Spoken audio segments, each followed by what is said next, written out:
I'm Tulsa divorce attorney Palmer Johnson, and this is my video series on answering frequently asked family law questions that I get from my clients. And today I'm going to generally just talk about how do I get alimony.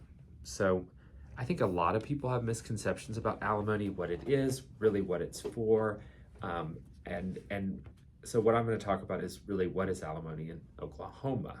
And the basic standard is need and ability to pay. So if you are seeking alimony, the first thing you're going to do is put together your monthly expenses, monthly budget, and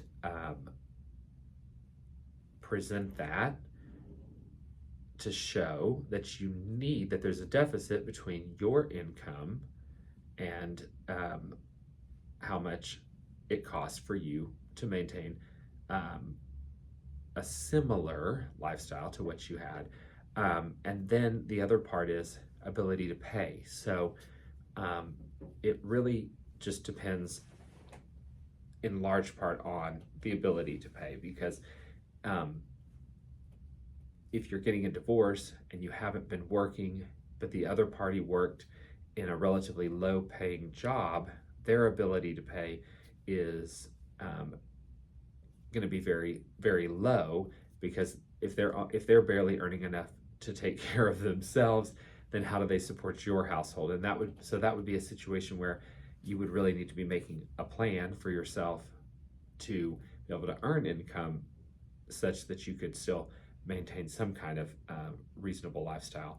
If your former spouse has a far more much higher income than you do, or perhaps you didn't work and they make a very substantial income, maybe you were the person who was the primary caregiver for the children. There could be a lot of things, and that was set up by agreement that, hey, you're going to go do this, so you left the workforce, and now it's been 20 years and you've been out of the workforce, their career's gone up, and now you're getting a divorce and you're just getting started. So what could you expect in a case like that? Well, the court's going to look at the need and the ability to pay. They're going to kind of balance that in line with all the other property and asset division within the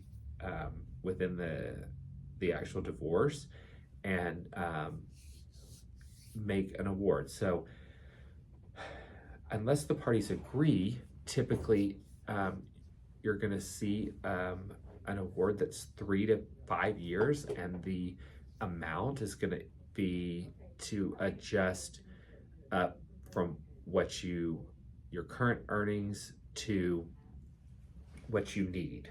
And unless the other party really just makes an extremely high income, there's gonna need to be some support coming from the other party for themselves, so to speak, or at least a plan to be able to do that, even if it's not initially at the time it's filed. So it's not a forever thing. And then something else to consider is that alimony is typically going to terminate on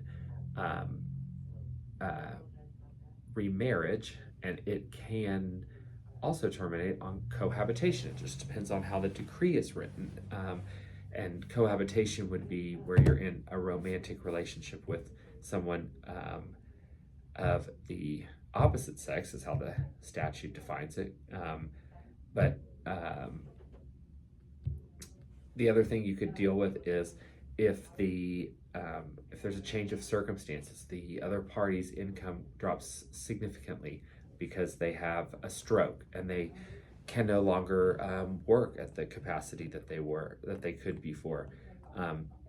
It's potentially modifiable.